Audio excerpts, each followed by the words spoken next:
আপনি যখন সরকারি দলের লোক হন, প্রশাসনও তো দুইবার ভাবে যে আমি যে ওরে ধরবো, এরপরে আমার চাকরি থাকবে কিনা, আমারে ভোলা পাঠায় দিবে কিনা, আমারে পার্বত্য চট্টগ্রাম পাঠায় দিবে কিনা। এই দেওয়ার ঘটনা তো আছে। খায় দায় মোটা কদমালি মোটা হয় জব্বর। আমরা জব্বরের রাষ্ট্রে বাস করি। বুঝি না যে ইরান যুদ্ধের সাথে মোহাম্মদপুরের চাঁদাবাজির কোনো সম্পর্ক আছে? রমজান মাসে কি মানুষ গুনাহ করতেছে না? ইবলিস তো বড়গুলাকে আটকায় রাখা হয়েছে, তারপরে তো মানুষ দুষ্টামি করতেছে, মিথ্যা কথা বলতেছে, চুরিচামারি করতেছে, ঘুষ বাণিজ্য চলতেছে, সবই করছে। বাজারে বড় বড় ব্যবসায়ীরা সিন্ডিকেট করে দ্রব্যমূল্য নিয়ে, ইভেন জ্বালানি নিয়ে, দেখেন জ্বালানির কিন্তু ইমিডিয়েট কোনো সংকট নেই, এখনো কোনো সংকট নেই, কিন্তু দেখেন যে কি পরিমাণ ক্রাইসিস। পেট্রোল পাম্প মার্কেটিং যারা করছে, হ্যাঁ মারামারি করে মানুষ মারা গেছে, এগুলো করছে। তো এগুলো তো এই ইবলিস শয়তান তো রাষ্ট্র পরিচালনাতে আছে। তেলের যে সমস্যাটায় বাংলাদেশ ভুগছিল অনেক দেশের মতো, সেইখানে একটা জায়গায় উপনীত হওয়া গেছে যে ইরান বলেছে যে আমেরিকা এবং ইসরায়েল সহ তাদের মিত্র শক্তিগুলোর বাইরে যে দেশগুলো আছে তাদের তেল নেওয়াতে তাদের কোনো আপত্তি নেই, হরমুজ প্রণালীতে তারা ব্যবহার করতে পারবে। রমজান হওয়ার কারণে যেটা হচ্ছে, মূল্যস্ফীতিটা একেবারে চোখে লাগতেছে। সব সরকারের সময়ই আপনার এই যে বিশাল লুটেরা শ্রেণী আছে বাংলাদেশে, তাদের তো একটা মোক্ষম ব্যবসার সময় হচ্ছে রমজান মাস। বাজারে আসলে আস্তে আস্তে 100 টাকা হয়ে গেল, এটা তো আপনার ভিজিবলি দেখলাম আর কি। কিন্তু এই রিপোর্ট আসার পরে সরকার কি অ্যাকশন নিয়েছে? কোনো সিন্ডিকেটকে ধরেছে কিনা? হাইওয়েতে চাঁদাবাজি যেটা হচ্ছে, এটা তো নতুন কিছু না। বেগম খালেদা জিয়াকে 2টা পুরস্কার দিল পরপর, স্বাধীনতা পুরস্কার আর হচ্ছে নারী শিশু মন্ত্রণালয় থেকে একটা পুরস্কার দিল আজকে দেখলাম। এটা কি বেগম জিয়া কি এই মানের মানুষ? উনি নিজ হাতেতে এই পুরস্কার শত শত মানুষকে দিছেন। মানে এই যে আমলাদের দালালি, মানে প্রধানমন্ত্রীকে কোনোভাবে তেল তোল চাইটা চুইটা তারা সন্তুষ্ট রাখতে হবে। আমি তো মনে করলাম যে বেগম জিয়া মৃত্যুবরণ করে যে মর্যাদায় শিখরে চলে গেছিলেন, ওনাকে সবচেয়ে বড় অপমান করছে দুইটা পুরস্কার দিয়ে। বৈশ্বিক সংকট, দেশে অর্থনৈতিক গত রিজিমের সময় যে লুটপাট হয়ে যাওয়া ভঙ্গুর অর্থনীতি এবং রাজনৈতিক নানান ধরনের কনস্পিরেসিও চলছে এই মুহূর্তে। প্রতিবেশী রাষ্ট্রের সাথে আমাদের এখনো পর্যন্ত সম্পর্কটা কেমন হবে এখনো পর্যন্ত আমরা নিশ্চিত না। এর মধ্যে জ্বালানির সংকট, নানান ধরনের সংকট, এবং এর মধ্যে একটি পক্ষ কিন্তু বাংলাদেশকেই বেকায়দায় ফেলবার জন্য নানান ধরনের অপতৎপরতা চালিয়ে যাচ্ছে। কোনো সংকট বা কৃত্রিম সংকট দেখছেন কিনা? ধন্যবাদ। প্রথম কথা হচ্ছে যে 16-17 বছরের একটা ফ্যাসিবাদী শাসন ব্যবস্থার কারণে যেটা হয়েছে, আমার তো রাষ্ট্রের কাঠামো ভেঙে গেছে। এখানে গণতন্ত্র নয়, কোনো প্রতিষ্ঠান কার্যকর না। প্রত্যেকটা প্রতিষ্ঠানের যে প্রফেশনালিজম, পেশাদারিত্ব ছিল, সেগুলো নষ্ট হয়ে গেছে। তো সেরকম একটা বাস্তবতায় গণ অভ্যুত্থান হয়েছে, নতুন করে একটা জেনারেশনের আকাঙ্ক্ষা তৈরি হয়েছে দেশকে নিয়ে। এইরকম একটা জায়গায় 1.5 বছরের অন্তর্বর্তীকালীন সরকার একটা ট্রাকে উঠায় দেওয়ার মতো যতটুকু সম্ভব ছিল উঠিয়ে দিয়ে গেছে। তো সেখানে মানে it's a huge immense challenge, কোনো সন্দেহ নাই এই সরকারের জন্য।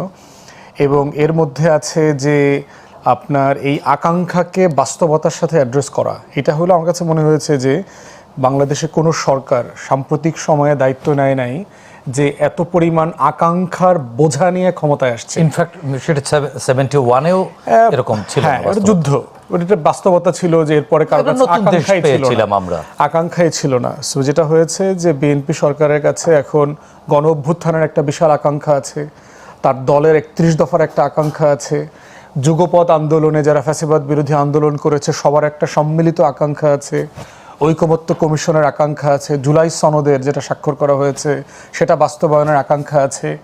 এর ভিতরে তো অবশ্যই অর্থনীতির একটা বড় চ্যালেঞ্জ, যুদ্ধ লেগে গেছে ওখানে, আমাদের জ্বালানি সংকটের একটা সম্ভাবনা দেখা দিয়েছে। কিন্তু এখন পর্যন্ত খুব বেশি দুশ্চিন্তাগ্রস্ত হবার মতো কোনো জায়গা আছে বলে আমার কাছে মনে হচ্ছে না। এগুলো হচ্ছে চ্যালেঞ্জ, এগুলোকে যে কোনো সরকারকে ডিল করতে হবে। এবং রমজান হওয়ার কারণে সরকারকে ইমিডিয়েটলি মানে পারফরমেন্স দেখাইতে হচ্ছে। প্রথম দিনেই পারফরমেন্স, মানে একদম প্রথম দিনই তাকে প্রমাণ করা লাগতেছে যে সে আসলে মানে জেনুইনলি সুশাসন দেবার জন্য চেষ্টা করছে। সে আসলেই রমজানে যানবাহন, ট্রান্সপোর্ট, আমাদের যে কোটি কোটি মানুষ এই পাশে ও পাশে যাবেন, বাড়িতে যাবেন, নিরাপদে ফিরে আসবেন, আইন শৃঙ্খলার পরিস্থিতির বাস্তবতা আছে, দ্রব্যমূল্যের ঊর্ধ্বগতির বাস্তবতা আছে, চাঁদাবাজি, আইন শৃঙ্খলার যে একটা বিভিন্ন জায়গায় সিন্ডিকেটেড ক্রাইম হচ্ছে, এই প্রত্যেকটা জিনিসকে অ্যাড্রেস করবার ইমিডিয়েট একটা চ্যালেঞ্জ এখানে আসছে, এবং এর ভিতরে আবার প্রশাসনের রদবদল করতে হচ্ছে। প্রত্যেকটা নতুন সরকার তার নিজের মতো করে প্রশাসন সাজায়, এটা আবার তার এই নিজস্ব সরকারের জন্য আবার পুরনো হ্যাজিমনি রয়ে গেছে। সার্টেনলি রয়ে গেছে আর কি। তো সেখানে আমি বোধ করছি যে এগুলো চ্যালেঞ্জ, কিন্তু এগুলো এমন কোনো চ্যালেঞ্জ না যেটা সরকার জানে না অথবা দায়িত্ব নেবার আগে সে বুঝতো না। অনেক সময় জানলেও তো করবার আগ্রহ থাকলেও সক্ষমতার অভাবে অনেক কিছুই তো করা যায় না। সক্ষমতার একটা সুবিধার জায়গা হচ্ছে বিএনপি তো নতুন সরকার না, সে এর আগে দুইবার রাষ্ট্র পরিচালনা করেছে, ফুল টার্ম 3বার রাষ্ট্র পরিচালনা করেছে। সো তার গভর্নেন্সের এক্সপিরিয়েন্স আছে। 20 বছরের একটা গ্যাপ আছে। 20 বছরের গ্যাপে আপনি দেখেছেন যে অধিকাংশ এমপিরাই তো নতুন এমপি। 209 জনের ভিতরে দেখলাম 146 জনই হচ্ছে প্রথমবারের মতো এমপি হয়েছে। যদিও বয়সের একটা ব্যাপার আছে, 60+ বয়স, আবার যারা অভিজ্ঞ রাজনীতিবিদ আছেন তাদের বয়স 80-র কাছাকাছি। তো এই এমপির সংখ্যা একটা হিউজ, যারা প্রচণ্ড অভিজ্ঞ, এর আগে মন্ত্রী ছিলেন, দেশ পরিচালনা করেছেন, কিন্তু এখন বার্ধক্য বাস্তবতায় আছেন। তো এই নতুন পুরাতনের মিক্সচারে তাকে এখন গভর্নেন্স ডেলিভার করতে হবে আর কি। তার ভিতরে হচ্ছে যে আপনার ইন্ডিয়া কোশ্চেনের প্রশ্ন আছে, আপনি আওয়ামী লীগ কীভাবে ডিল করবেন, বিচার সংস্কারের প্রশ্ন আছে, এবং জুলাই সনদ নিয়ে এখন পক্ষ বিপক্ষে বিভাজনের একটা জায়গা রেখা আমরা দেখতে পাচ্ছি। এগুলো প্রত্যেকটা মিলিয়ে হচ্ছে যে এখন সরকার কিভাবে অ্যাড্রেস করে, এটা হলো তার সিরিজ অফ পারফরমেন্স ডেলিভার করতে হবে। এখন দুর্নীতির একটা প্রশ্ন আছে, আপনি ব্যাংকিং সেক্টরে শৃঙ্খলা সৃষ্টি করবার জন্য একটি পক্ষ আছে। আমার মনে হয় যে ওইটা আপনার সার্বজনীন ব্যাপার, মানে ইবলিস, জাতিগত চ্যালেঞ্জ। মানে রমজান মাসে কি মানুষ গুনাহ করতেছে না? ইবলিস তো বড়গুলোকে আটকায় রাখা হয়েছে, তারপরে তো মানুষ দুষ্টামি করতেছে, মিথ্যা কথা বলতেছে, চুরিচামারি করতেছে, ঘুষ বাণিজ্য চলতেছে, সবই করছে।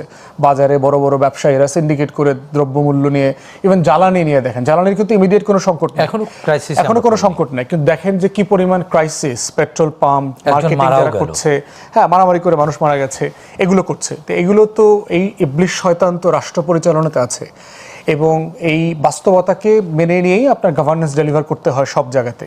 দুর্নীতি থাকবে না, আপনি সুশাসন দেবেন, এই শর্তে কখনো গভর্নেন্স হয় না। দুর্নীতি থাকবে, আপনি এটাকে কিভাবে অ্যাড্রেস করে সুশাসন দেন, ওইটা হচ্ছে আপনার পারফরমেন্স। তো আমরা নতুন সরকারের সামনে অনেকগুলো চ্যালেঞ্জ আছে, আমরা বোধ করছি যে নতুন সরকার সেগুলো কিভাবে ডিল করে, এটা হচ্ছে সময়ের ব্যাপার, দেখার বিষয় আর কি। জি মনি আপা, একই বিষয় আপনার কাছ থেকেও জানতে চাই, আমরা কোনো ঘূর্ণাবর্তের মধ্যে পড়ে যাচ্ছি কিনা? ধন্যবাদ আপনাকে, যারা শুনছেন আমার শুভেচ্ছা অভিনন্দন, আমার সহ আলোচককে শুভেচ্ছা। আমার সহ আলোচক এতক্ষণ যা বললেন কথাগুলো বাস্তব, এখানে বাস্তবতাকে আমি মেনে নিই সবসময়। একটা সরকার বহু বছর পরে, একটা নির্বাচন, একটা সরকার, একটা গণতন্ত্র, এই জায়গাগুলো মানে বুঝতে না বুঝতেই প্র্যাকটিক্যালের মধ্যে ঢুকে যাওয়া, আপনার যে একটুখানি রেস্ট নেওয়ার কোনো অবকাশ নাই।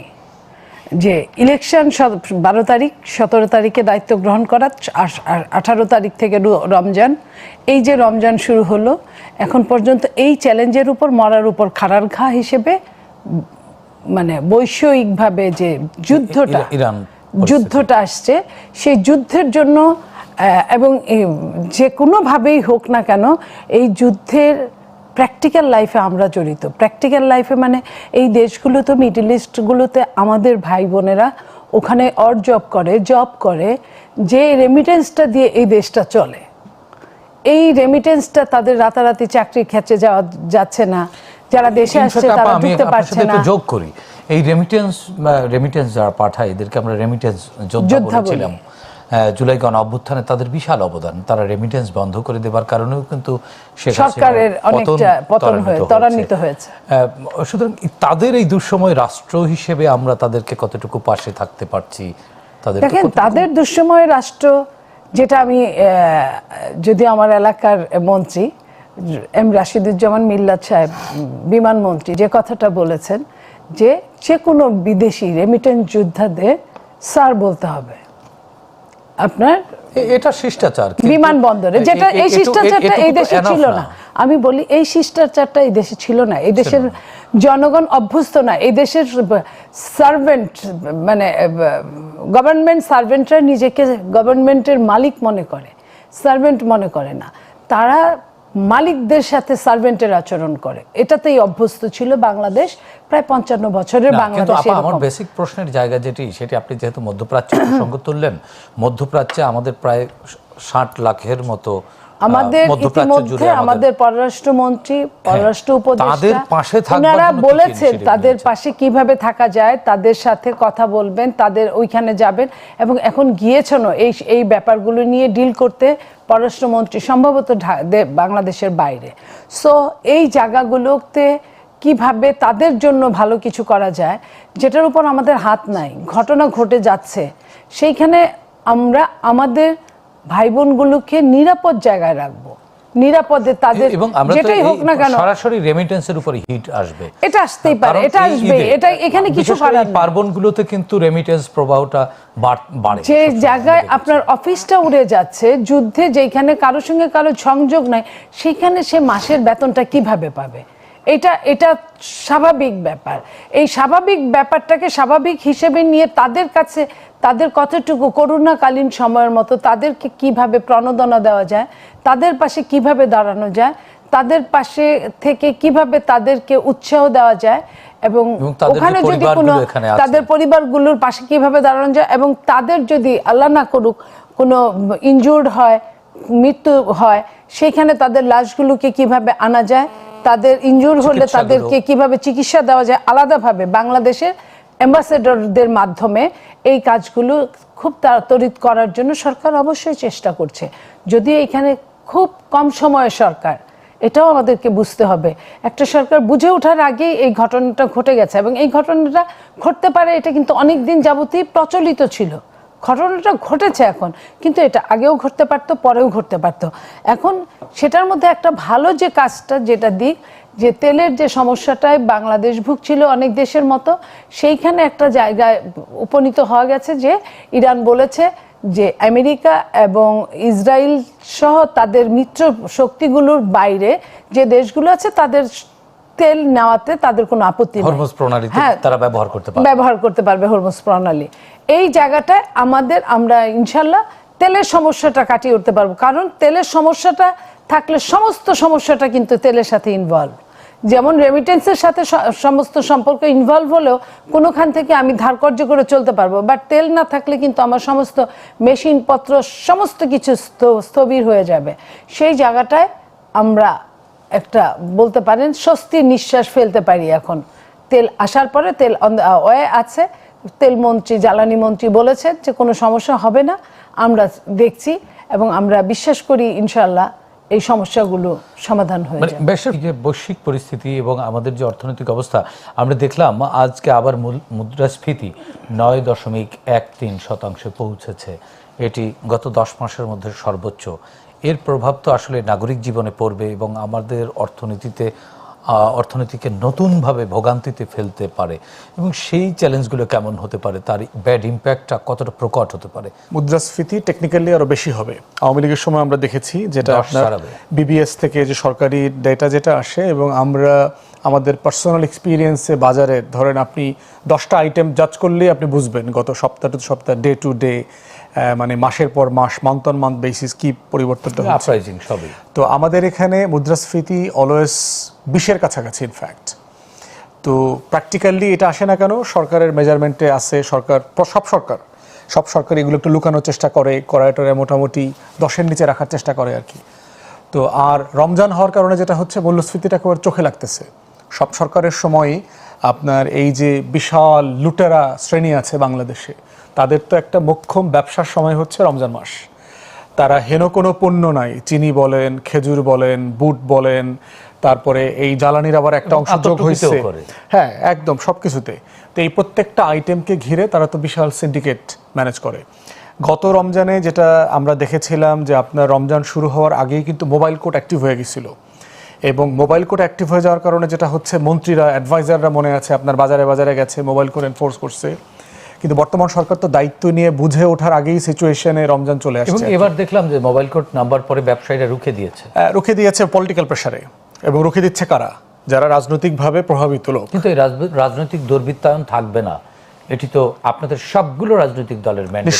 নিঃসন্দেহে এবং সেটাই তো আমরা আশা করছি। তাহলে আজকে আবার অভিযোগ করছেন যে আজকে এটা এই জন্য বলছি যেহেতু অল্প কয়দিনের মধ্যে মাত্র দায়িত্বটা নিয়েছে, আমরা এটা দেখতে চাই যে রমজানে যাওয়া আসার স্বস্তি, ট্রান্সপোর্ট যারা বাসের মালিক টালিক আছে এই সিন্ডিকেট সরকার নিয়ন্ত্রণ করতে পারি কিনা, এই সময়টা আমরা সরকারকে দিতে চাই। মানে রমজান যেহেতু আসছে 3-4 দিনের সরকারের ক্ষমতা নেওয়ার ব্যবধানে, সেই জায়গাটাতে সে এটা হয়তো খুব বুঝে করে উঠতে পারে। সমালোচনা করতে চাচ্ছেন না, সতর্ক করতে চাচ্ছেন। সমালোচনা করব, সমালোচনা অবশ্যই, এটা অবশ্যই একটা ফেইলিয়ার, কিন্তু এই ফেইলিয়ারের একটা জেনুইন জায়গা আছে, এক্সকিউজ আছে। কিন্তু চাঁদাবাজি বন্ধের যে একটা সাস্টেইন অ্যাটেম্প দরকার, এটা দেখতে পাচ্ছি না। আইন শৃঙ্খলা পরিস্থিতি আছে তাহলে ব্যাপক মাত্রায় আছে। এবং 37 টাকার বেগুন কিভাবে বগুড়া থেকে কারণ বাজার আসতে আসতে 100 টাকা হয়ে গেল, এটা তো আপনার ভিজিবলি দেখলাম আর কি। কিন্তু এই রিপোর্ট আসার পরে সরকার কি অ্যাকশন নিয়েছে, কোনো সিন্ডিকেটকে ধরেছে কিনা? হাইওয়েতে চাঁদাবাজি যেটা হচ্ছে এটা তো নতুন কিছু না। বাংলাদেশে হেন কোনো সমস্যা এই সোনার বাংলাতে নাই যেটা আজকে আপনি আলোচনা করছেন, যেটা গত 5 দশক ধরে নাই কোনো না কোনো ফর্মে। আমাদের সমস্যার কিন্তু ক্যালেন্ডার আছে। আপনি চাইলে একটা বছরের ক্যালেন্ডার করে ফেলতে পারবেন, যেটা একবার দেখবেন আলেম গায়েবের মতো, এলমুল গায়েবের মতো, প্রত্যেকটা সপ্তাহ মাসে মাসে মিলে যাবে। মানে একেবারে ডেট একদম কোন দিন চুরি হবে, কোন মাসে বন্যা হবে, কোন মাসে খরা হবে, কোন মাসে সারের সংকট হবে, কোন মাসে ঈদের চাঁদ উঠবে, কোন মাসে উঠবে না, সব কিছু দেখবেন ক্যালেন্ডার করা আছে। তাহলে প্রশ্ন হচ্ছে এটা হচ্ছে না কেন? হচ্ছে এই বিশাল গভর্নেন্সের যে ক্রাইসিস এবং ডিসাইসিভ হওয়ার ব্যাপার। বর্তমান সরকারকে আমরা দেখতে চাই ডিসাইসিভনেসের জায়গাটাতে, অথরিটির জায়গাতে যথেষ্ট ডিসাইসিভ, এবং তারা কিছু অ্যাক্টিভিটিস দেখাচ্ছেন খুব সামান্য, যেটা হচ্ছে খুব সমালোচিত হচ্ছে মিডিয়াতে চলে যায়। যেমন ধরেন মোহাম্মদপুরে কিশোর গ্যাং হাবিজাবি এরে ধরছে। এটা কি গোয়েন্দা সংস্থা পুলিশ বাহিনী আগে থেকে জানতো না যে এরা এখানে চাঁদাবাজি করে?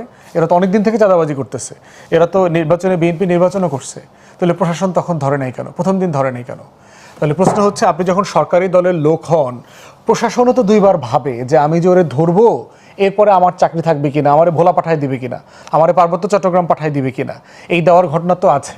সরকারের সেই মানসিকতায় তো নেই। সরকার তো বলছে প্রমাণ করতে হবে, সেটা প্রমাণ করতে হবে। কিন্তু প্রশ্ন হচ্ছে প্রশাসনকে কিভাবে প্রমাণ করবে, কিভাবে? আস্থা, যে আপনি অ্যাকশন নেন, আপনার প্রতি কোনো জুলুম করা হবে না, বিএনপির কোনো নেতাকর্মীকে ধরবার কারণে আপনাকে ডাম্পিং পোস্টে পাঠানো হবে না, আপনার প্রমোশন আটকায় দেওয়া হবে না।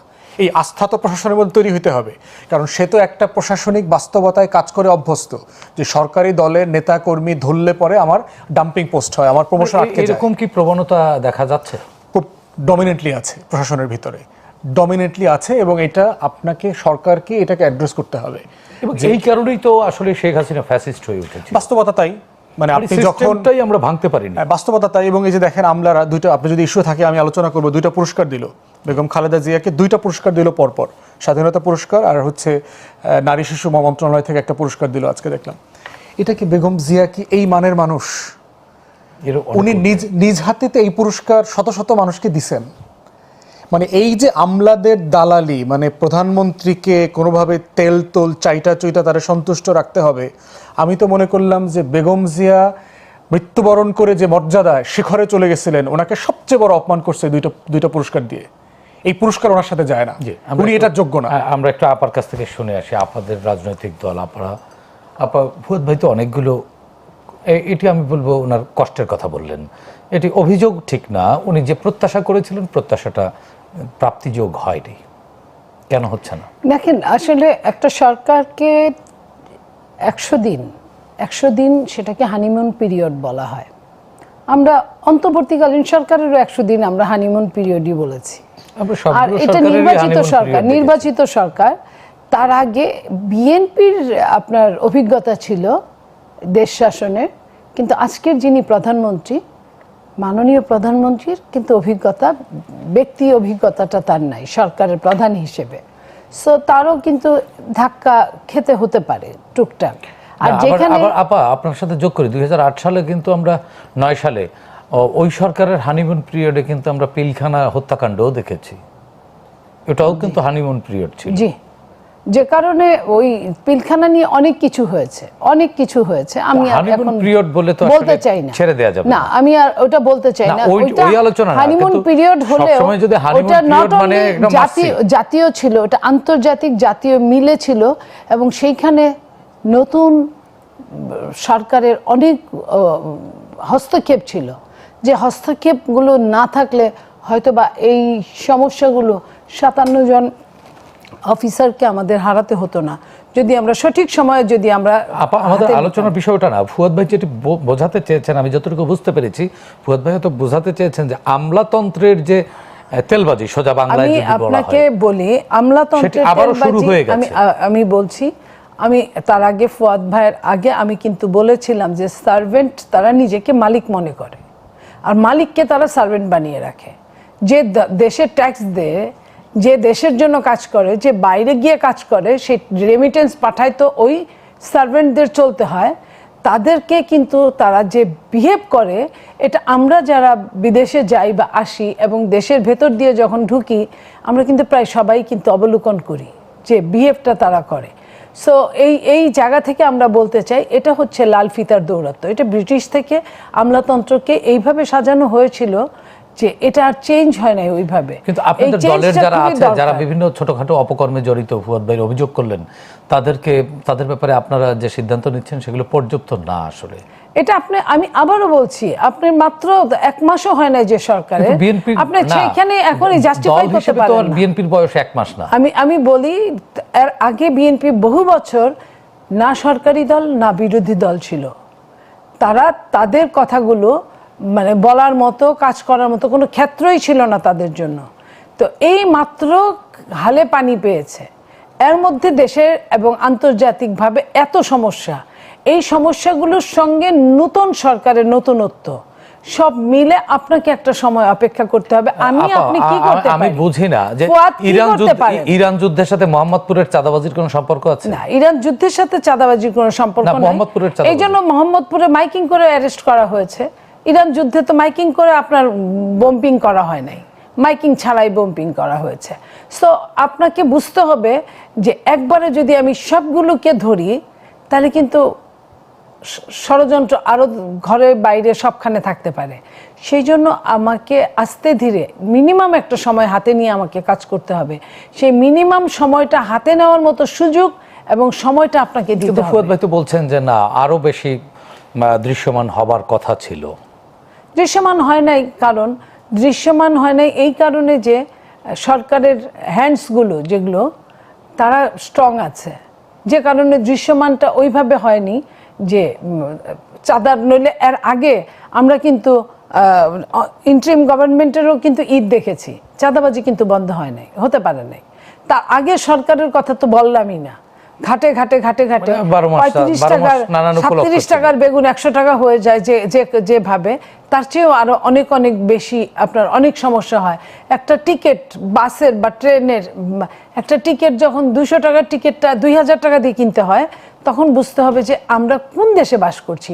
এই দেশে বাস করে আপনার এই প্রত্যেকটা মানুষের বিপক্ষে যাওয়ার আগে কিন্তু একটা দম নিতে হবে।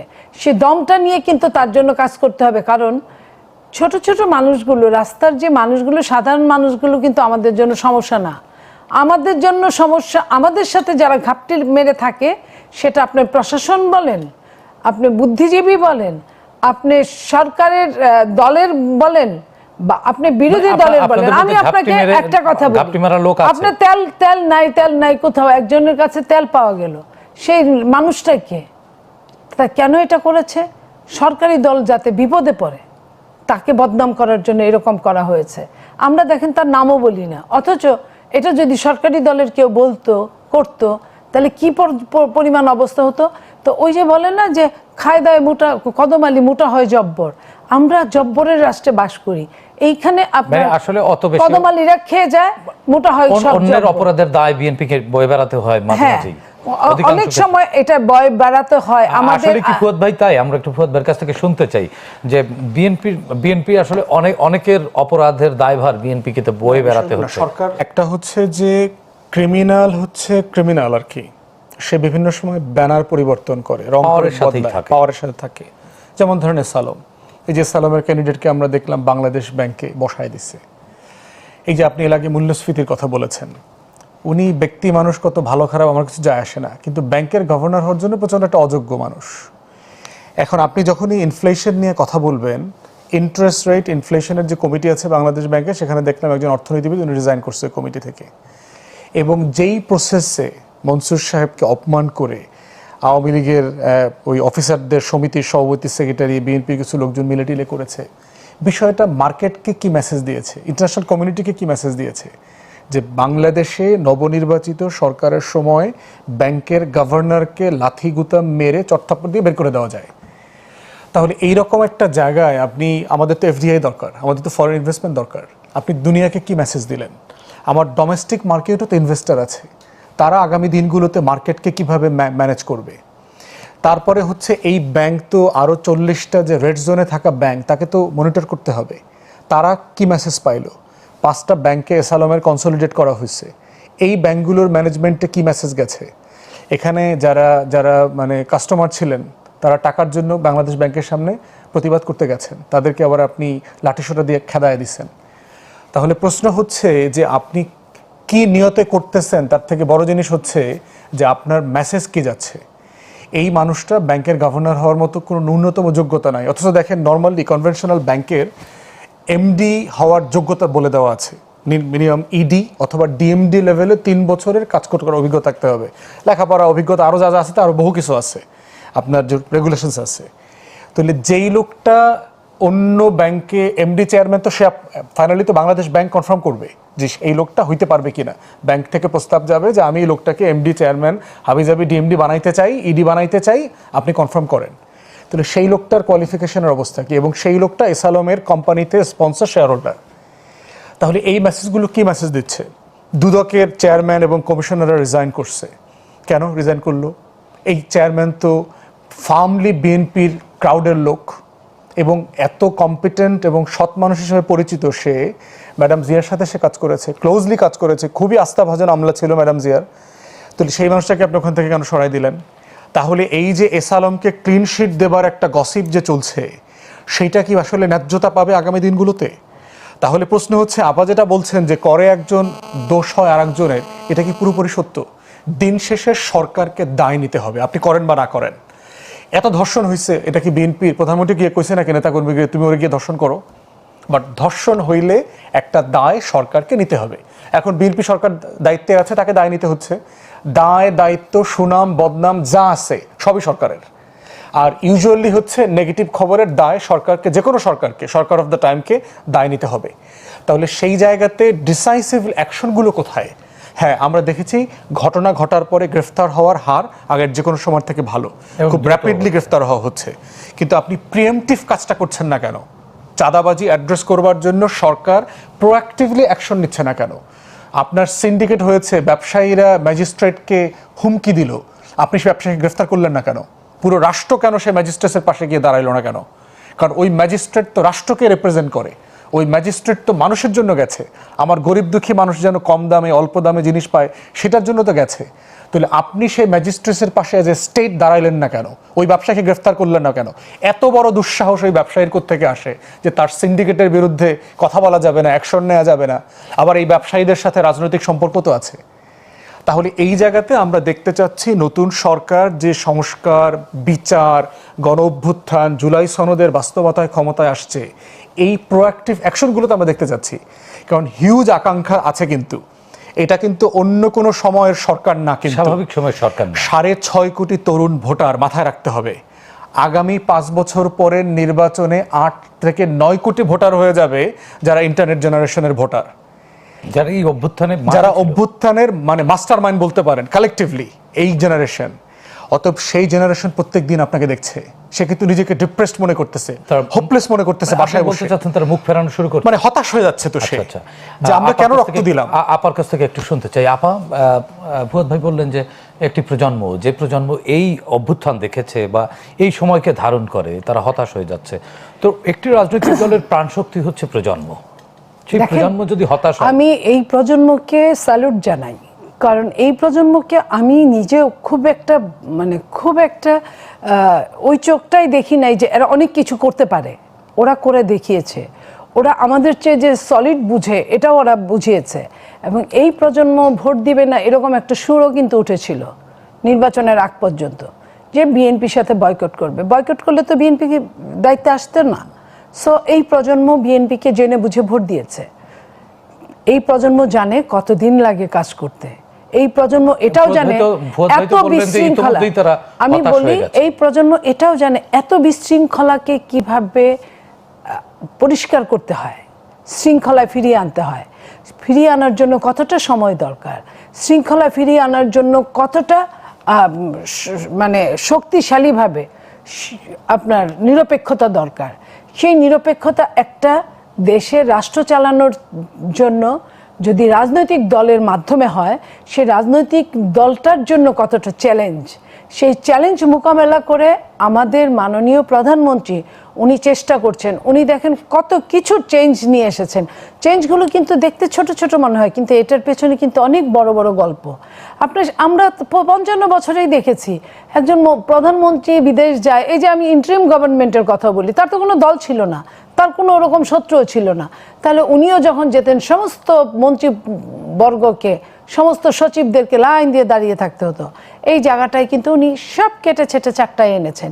উনি 30-35টা 40টা গাড়িকে কেটে ছেটে 3-4টায় এনেছেন, এবং তাও নিজের গাড়ি, নিজের তেল। এই যে নিজের তেল নিজের গাড়ি দিয়ে উনি অকপটে বলতে পেরেছেন আমার এমপিরা না প্লট নিবে না আপনার গাড়ি নিবে। এই যে বলাটা যতটা সহজ, আসলে কিন্তু এর আগে ততটা সহজ ছিল না। উনি কিন্তু কঠিনকে ভালোবেসেই কিন্তু কঠিনকে মেনে নিয়েছেন। এই জন্য আপনি কি মনে করেন তাদের মধ্যে খেদ থাকবে না, দুঃখ থাকবে না? এই খেদ দুঃখ নিয়েই কিন্তু তাদের নিয়ে কিন্তু 5টা বছর চলতে হবে, চালাতে হবে। সেইখানে আপনারা কোথায় অ্যাপ্রিসিয়েট করবেন, কোথায় বলবেন যে আপনি চালিয়ে যান, আপনার পাশে আমরা আছি? এটা বললেও উনি কিন্তু একটু স্বস্তি পান। এই কারণে ওনাকে নিজের মুখেই বলতে হয় যুদ্ধে যাচ্ছি।